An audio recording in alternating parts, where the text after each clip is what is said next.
Hi friends, welcome my YouTube channel. आज আর একটা নতুন রান্না নিয়ে চলে এলাম। এটা হচ্ছে লোটে মাছের ঝুড়ো বানাবো। লোটে মাছের কাঁচা রান্না আমি দেখিয়েছি, এবার আমি দেখাবো ঝুড়ো। তার জন্য আমি লোটে মাছগুলো কেটে নিয়েছি। এবার আমি এতে নুন আর হলুদ মাখিয়ে দেবো। এতে প্রচুর জল থাকে এই মাছটাতে। এটা কিন্তু খাওয়া খুব ভালো এই মাছটা। যে আমি লোটে মাছে দেবো, ওই যে পেঁয়াজ কুচি রেখেছি, কাঁচা টমেটো আর আলু দিয়ে করব। কড়া বসিয়ে দিয়েছি, তেল দিয়ে দিয়েছি। এতে আমি সাদা জিরে ফোড়ন দিয়ে দিলাম।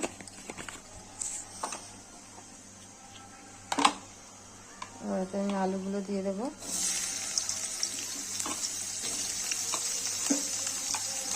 আলু পেঁয়াজ হলুদ দিয়ে দিলাম। হলুদ দিয়ে পেঁয়াজ আলুটাকে আমি ভেজে নেব। আলুটা ভাজা হয়ে গেছে, এবার আমি টমেটোটা দিয়ে দিলাম।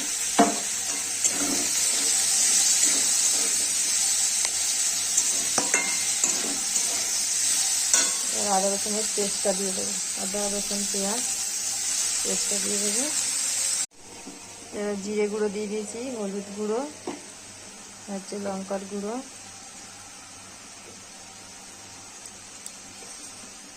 দিয়ে মশলাটাকে ভালো করে কষিয়ে নেবো।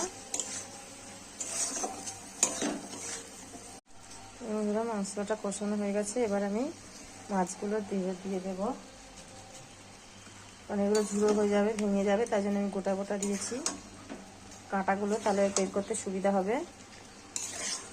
দেখুন আমি কীভাবে মাছটা রান্না। বন্ধুরা, মাছের থেকে অনেক জল বেরিয়েছে। এবার মাছগুলো নরম হয়ে গেছে, আমি কিভাবে কাঁটাটা বের করছি দেখুন। এইভাবে মাছের কাঁটাগুলো আমি বের করে নেবো। এরকম গোটা গোটা কাঁটা উঠে আসবে দেখুন। এভাবে গোটা গোটা কাঁটাগুলো দেখুন বন্ধুরা, আমি সব কাঁটা বের করে দিয়েছি।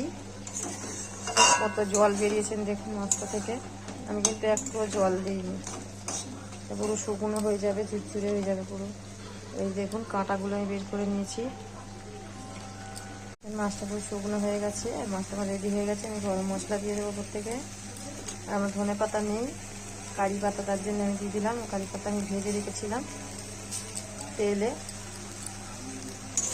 কারি পাতা দিয়ে এটাকে নেড়ে নেবো।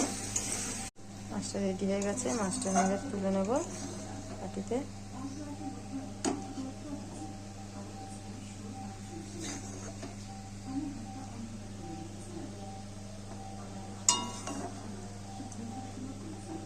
বন্ধুরা, মাছটা আমার রেডি হয়ে গেছে। এইভাবে বানিয়ে নিলাম। তারপরে একটু কারি পাতা দিয়ে দিয়েছি।